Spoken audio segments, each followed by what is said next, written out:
Hello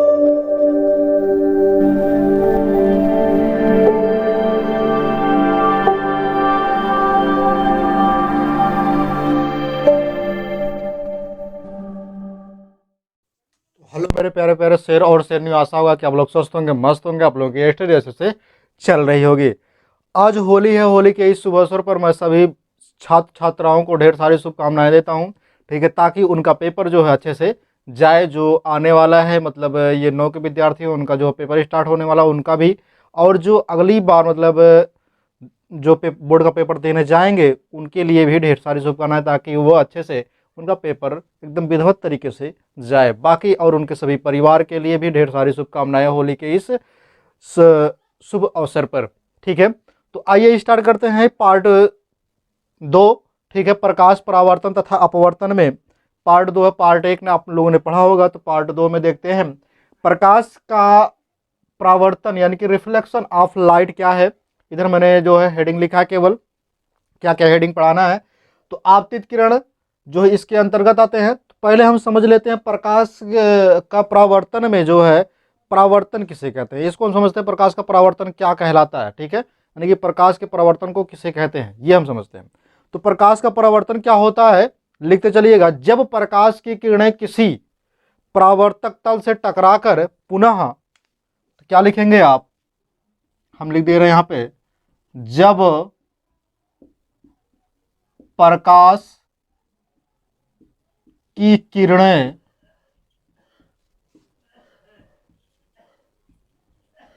किसी परावर्तक तल से टकरा कर पुनः उसी माध्यम में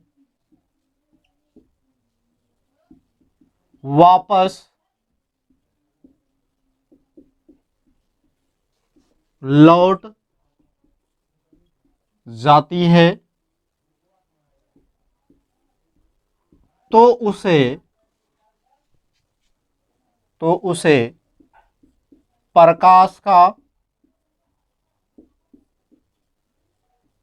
परावर्तन यानी रिफ्लेक्शन ऑफ लाइट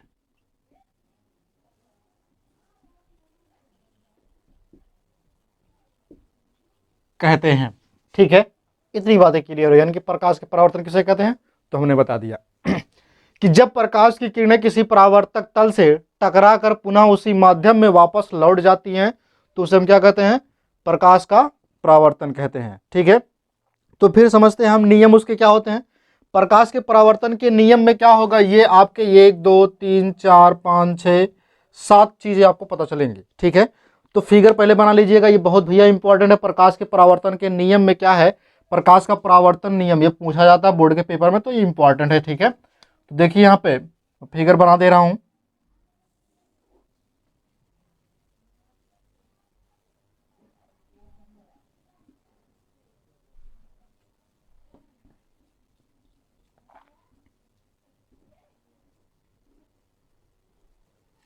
ये आपका M1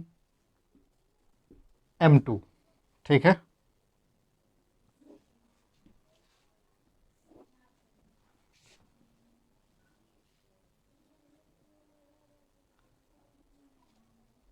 ये आने वाली किरण है, ये परावर्तक तल से टकराकर कहाँ जा रही है, ये किरण क्या हो रही है, जा रही है, ठीक है। ये आपका अभिलंब हो जाता है। तो देखिए इसमें क्या क्या चीज़ें हैं, यही हमको बताना है, ठीक है। तो आपका क्या चीज़ है यहाँ पे बता दे रहे हैं, ये चीज़ आपका होगा क्या चीज़, आपतन बिंदु। क्या होगा, आपतन बिंदु, ठीक है। आपतन बिंदु चाहते हैं तो आप इसको ABCD करके दर्शा भी सकते हैं, कोई दिक्कत नहीं है, ठीक है। अब ये आने वाली किरणें हैं, तो जब आने वाली किरणें होंगी तो क्या होगा, आपका आपतित किरण होगा। क्या होगा, आपतित किरण होगा, आपतित किरण क्या होगा, आपतित किरण, जिसको बोलते हैं इंसिडेंट रे बोलते हैं। क्या बोलते हैं? Incident ray. ठीक है, इंसिडेंट रे बोलते हैं। अब ये आपतन बिंदु को इंग्लिश में क्या कहते हैं? तो आपतन बिंदु को जो कहते हैं, यानी कि आपतन बिंदु होता है पॉइंट ऑफ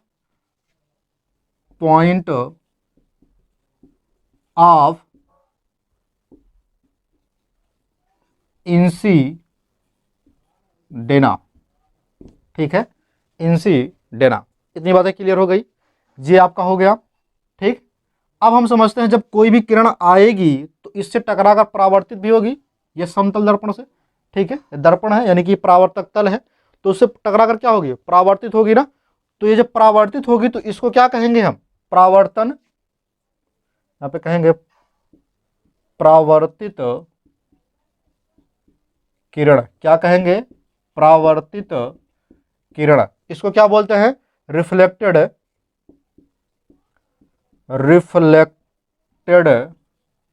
रे। रिफ्लेक्टेड रे बोलते हैं, यानी कि परावर्तित किरण।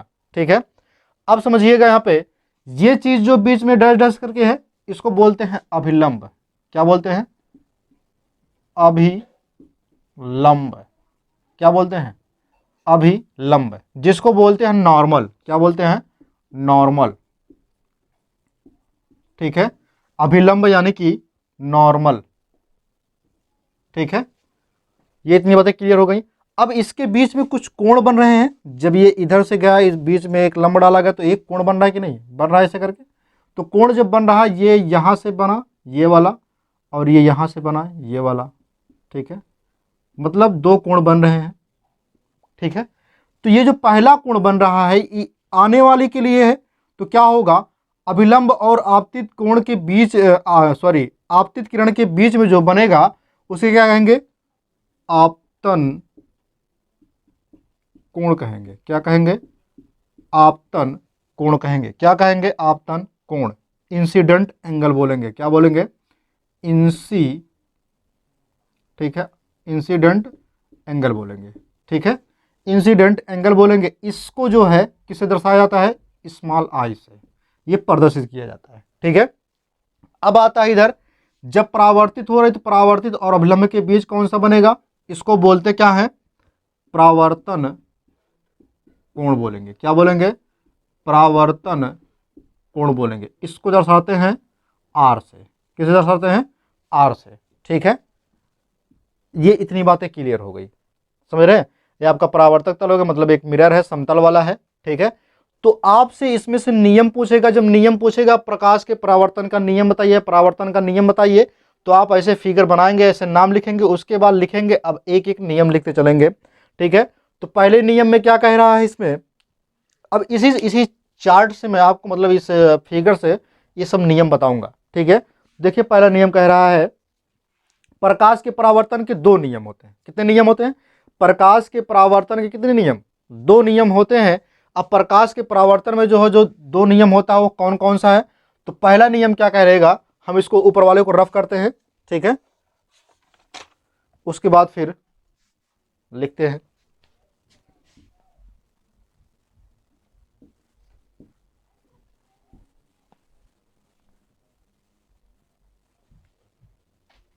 ठीक, अब नियम पहला क्या कह रहा है यहां पे? प्रकाश के परावर्तन के पहला नियम देखिए भैया, आपतित किरण। ठीक है, आपतित किरण, आपतित किरण तथा आपतन बिंदु पर, आपतित किरण या परावर्तित किरण, आपतित किरण या परावर्तित किरण तथा अभिलंब तीनों एक ही बिंदु आपतन बिंदु पर होते हैं, या फिर तीनों एक ही बिंदु पर होते हैं। ठीक है, आप ऐसे भी कर सकते हैं।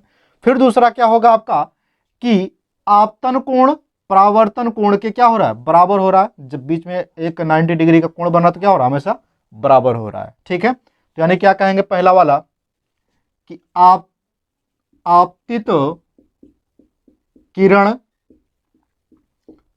आपतित किरण परावर्तित किरण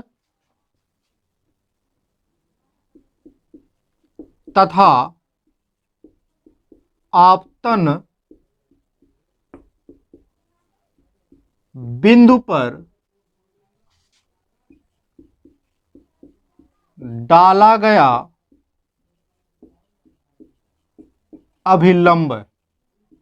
ठीक है, देखिए भैया, ये आपतित किरण हो गई, ये परावर्तित किरण हो गई। अब आपतन बिंदु पर डाला गया अभिलंब, तीनों एक ही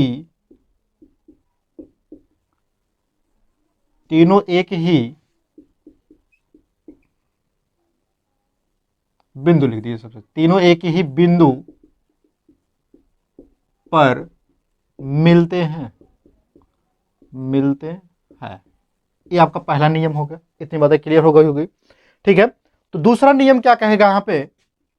प्रकाश के परावर्तन का दूसरा नियम कह रहा है यहां पे, देखिए ये आपतित कोण है, ठीक है, और ये परावर्तित कोण है। तो यानी कि लिखेंगे आप क्या? आपतन कोण, क्या लिखेंगे? आपतन कोण आई बराबर होता है किसके? परावर्तन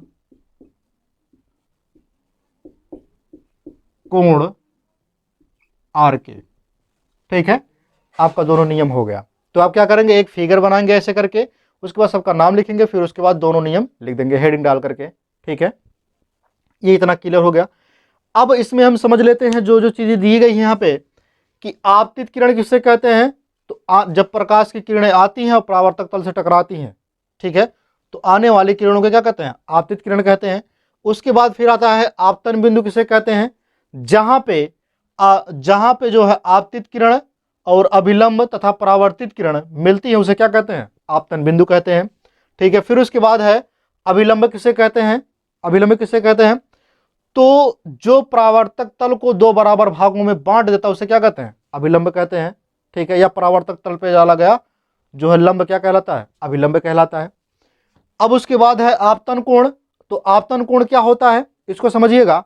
तो आपतन कोण जो होता है, यानी कि इंसिडेंट जो है एंगल होता है, उसे क्या कहते हैं? तो अभिलंब और आपतित किरण के बीच के कोण को क्या कहते हैं? आपतन कोण कहते हैं। फिर उसके बाद क्या है? परावर्तन कोण। परावर्तन कोण क्या होगा? परावर्तित किरण और अभिलंब के बीच की कोण को क्या कहते हैं? परावर्तन कोण कहते हैं। इसे आर से प्रदर्शित करते हैं, इसे आई से प्रदर्शित करते हैं। ठीक है, फिर उसके बाद है प्रकाश के परावर्तन का नियम। प्रकाश के परावर्तन का नियम हमने बताया कि आपतित किरण, परावर्तित किरण तथा आपतन बिंदु पर डाला गया अभिलंब तीनों एक ही बिंदु पर होते हैं। ठीक है, फिर उसके बाद है आपतन कोण आई तथा परावर्तन कोण आर के बराबर होता है, मतलब दोनों बराबर होते हैं आपस में। ठीक है, इतनी बातें क्लियर हो गई होगी, है ना? तो हम इसको रफ करें, फिर उसके बाद हम देख लेते हैं आगे। आगे क्या है आपका? प्रतिबिंब है। क्या है? प्रतिबिंब है ना? तो प्रतिबिंब समझते हैं, यानी कि इमेज। क्या समझते हैं? इमेज। अब हम इसको इधर भी रफ कर देते हैं।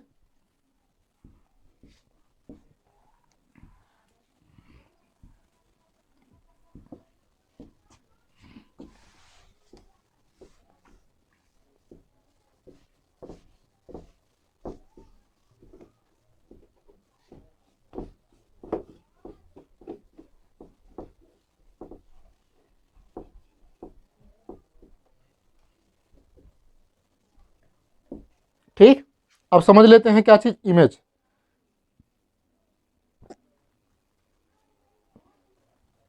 तो देखिए भैया, इमेज क्या क्या होता है? ठीक है,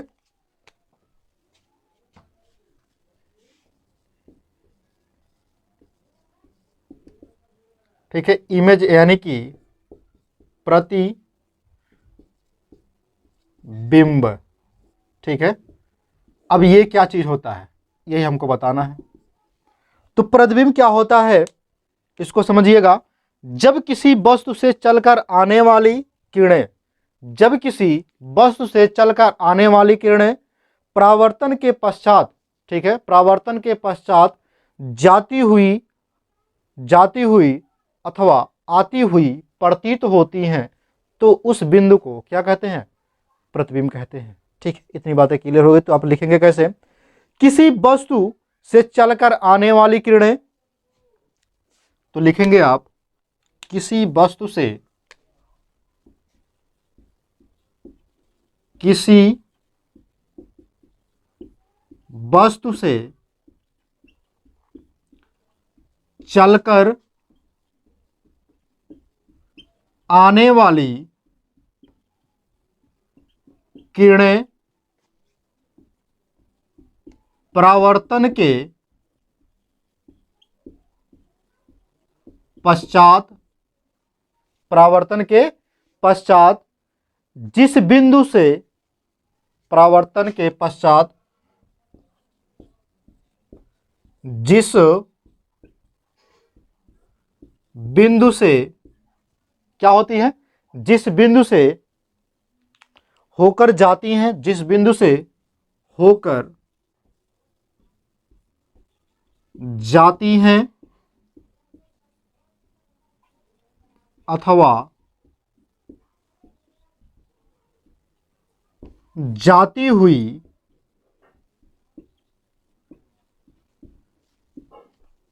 प्रतीत होती हैं, जाती हुई प्रतीत होती है, तो उसे तो उसे तो उसे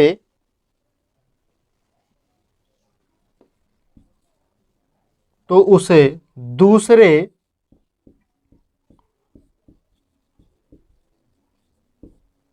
बिंदु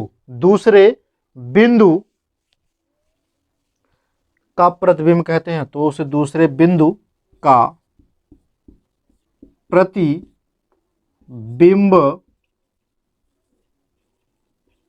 कहते हैं, यानी कि इमेज कहते हैं। इतनी बातें क्लियर हो गई। यानी कि प्रतिबिंब का मतलब क्या होता है कि जब आपकी छाया हो, क्या हो, आपकी छाया हो, प्रतिबिंब, ठीक है। ये भी हो सकता है, यानी कि जो आप समझते हैं भूत टाइप, ठीक है, भूत के तरीके से यानी कि प्रतिबिंब हो, ठीक है। तो यही चीज होता है। तो फिर उसके बाद समझते हैं प्रतिबिंब कितने प्रकार के होते हैं। तो प्रतिबिंब 2 प्रकार के होते हैं। कितने प्रकार के होते हैं? 2 प्रकार के। पहला आपका वास्तविक होता है, दूसरा आपका आभासी होता है। प्रतिबिंब कितने प्रकार के होते हैं? प्रतिबिंब 2 प्रकार के। पहला आपका वास्तविक, दूसरा आपका आभासी। तो प्रतिबिंब कितने प्रकार के? वास्तविक यानी कि रियल इमेज। क्या होते हैं? Real image. उसके बाद आपका होता है वर्चुअल इमेज, ठीक है। तो ये चीज क्या होते हैं, प्रतिबिंब जो होता है 2 प्रकार के होते हैं, है ना। तो मैं ऊपर लिख दे रहा हूं, प्रतिबिंब जो है 2 प्रकार। प्रतिबिंब के कितने प्रकार? 2। अब पहला आपका क्या होता है? वास्तविक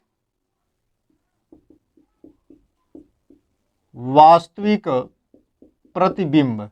वास्तविक प्रतिबिंब, रियल इमेज, ठीक है, रियल इमेज। उसके बाद आपका क्या होता है दूसरा? ये आपका पहला हो गया। अब दूसरा आपका क्या होता है? वास्तविक हो गया। उसके बाद आभासी। क्या होता है?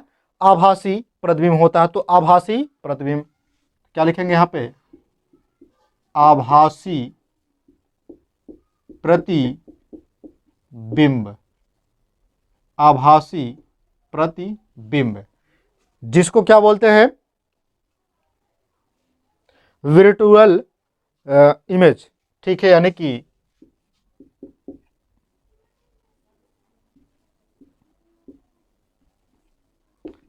इमेज, ठीक है। ये आपका हो गया। अब हम समझते हैं यहां पे कि वास्तविक इमेज यानी कि रियल इमेज कहते किसे हैं, ये समझ लेते हैं। तो वास्तविक इमेज क्या होता है, यानी कि रियल इमेज। वास्तविक का मतलब ये होता है कि जो वास्तव में बने। क्या बने? जो वास्तव में बने। जब किरणें जो होती हैं, मतलब कोई भी किरण हो, जब वो परावर्तन के पश्चात जो है क्या होता है, वास्तव में किसी बिंदु पर मिलती हैं। वास्तव में क्या होती हैं?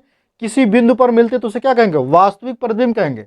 जब कोई भी किरणें हो किसी बिंदु पर वास्तविक में मिले, वास्तव रूप में मिलेंगी, तो उसे वास्तविक कहेंगे। अगर मिलती हुई प्रतीत होंगी तो उसे क्या कहेंगे? आभासी कहेंगे, ठीक है। इतनी बातें क्लियर हो रही है ना। तो इसको हम लिख दे रहे हैं, आभासी और वास्तविक क्या होता है, ठीक। तो देखिए भैया, आभासी में आप क्या लिखेंगे? पहले वास्तविक लिखते हैं। तो वास्तविक में लिखेंगे जब किरणें परावर्तन के पश्चात वास्तव में किसी बिंदु पर, लिखेंगे क्या? जब किरणें परावर्तन के पश्चात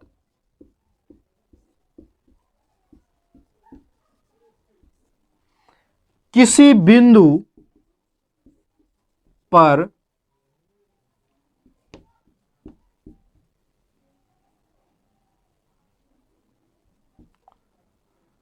वास्तव में काटती या मिलती है तो उसे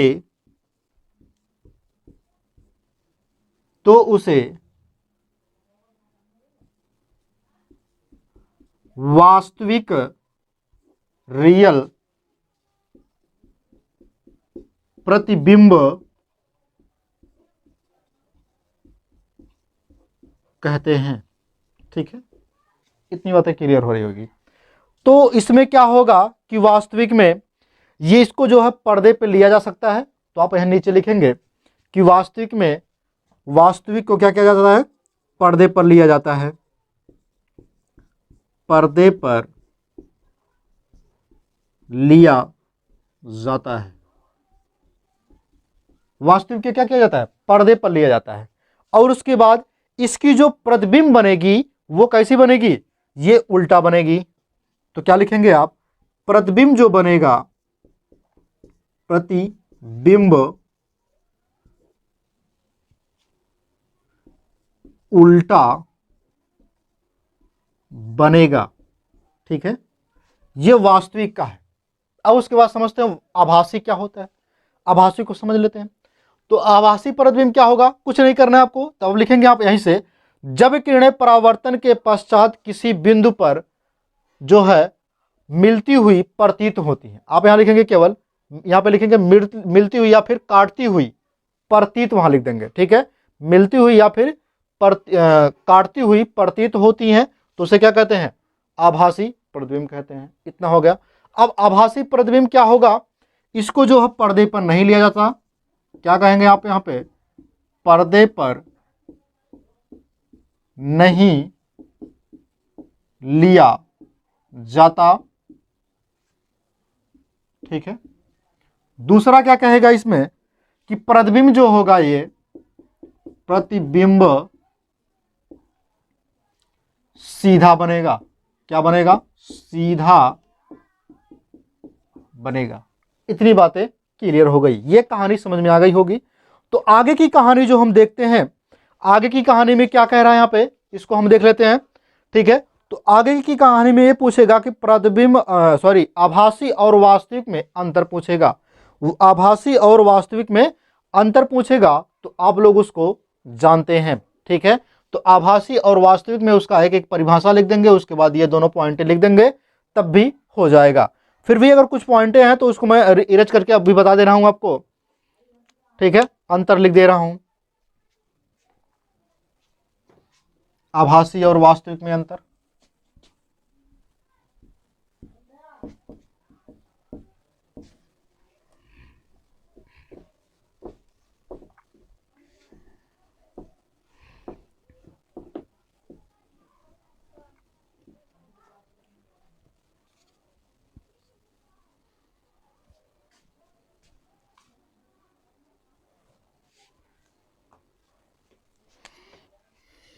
तो यहां पे लिख देंगे क्या, वास्तविक, वास्तविक प्रतिबिंब। अब यहां पे लिखेंगे आभासी प्रतिबिंब। ठीक है, अब पहला पॉइंट लिखिएगा, क्या लिखेंगे आप,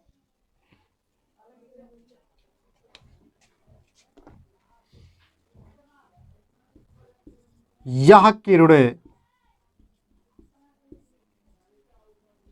वास्तव में किसी बिंदु पर मिलती हैं। ठीक, मिलती हैं। अब क्या लिखेंगे इधर इस साइड में कि यह किरणें जो है मिलती हुई प्रतीत होती हैं। क्या लिखेंगे आप? मिलती हुई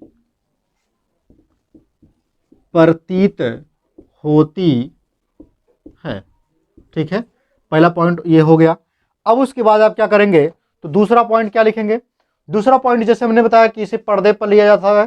ठीक है, दूसरा पॉइंट क्या लिखेंगे कि इस वाले को पर्दे पे लिया जाता है, यानी कि पर्दे पर लिया जाता है इसके इमेज को।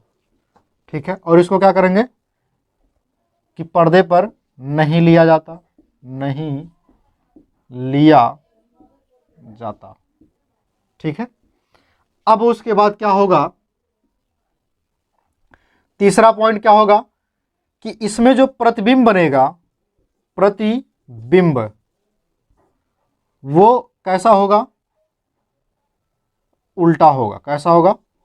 प्रतिबिंब उल्टा होगा। इतनी बातें क्लियर हो रही ना ध्यान से। अब इसके बाद इसमें क्या होगा कि इसकी प्रतिबिंब क्या होंगी? प्रतिबिंब सीधा होगा। क्या होगा? सीधा होगा। ये बातें क्लियर हो गई हैं। तो आभासी और वास्तविक में समझ में आया। अब देखिएगा कि वास्तविक में क्या होता है कि ये दर्पण के सामने बनेगा। कहां बनेगा? दर्पण के सामने बनेगा। और ये दर्पण के पीछे कहां बनेगा? दर्पण के पीछे। ठीक है, इतनी बातें क्लियर हो गई है ना? ये कहानी आप लोगों को समझ में आ गई होगी। ठीक है, बस इतना ही रहने दीजिए, बाकी उसमें और है एक पॉइंट करके, तो छोड़िए, 4 बहुत हैं। ठीक है, हालांकि पूछता नहीं है, उतना अंतर नहीं पूछेगा। ठीक है, तो इसको हम जो है इरेज करके जो है आपको बताते हैं। बाकी क्या है कि इसके बाद हमको पढ़ाना क्या है? दर्पण पढ़ाना है, यानी कि मिरर पढ़ाना है। तो मिरर में क्या होगा कि मिरर के प्रकार हमको जानना है। ठीक है, उसके बारे में एक एक चीज़ें समझना है मिरर के बारे में। ठीक है, जो आप जिसमें आप अपने आप को शक्ल देखते हैं, अपने आप को पहचानते हैं कि मैं कौन हूँ, मैं वही हूँ कि बदल गया हूँ, है कि नहीं भैया? तो ऐसा मत कीजिएगा, आप बदलेंगे नहीं। आप शीशे में देखेंगे तो आप वही दिखेंगे, लेकिन समतल हो। ठीक है, तो आज की टॉपिक जो है यहीं तक समाप्त होती है। तो आप लोग हंसते रहिए, मुस्कुराते रहिए। ठीक है, और होली का आनंद लीजिए। एक बार फिर से मैं सभी छात्र छात्राओं को और उनके पूरे परिवार को होली की ढेर सारी शुभकामनाएं। ठीक है, जय हिंद।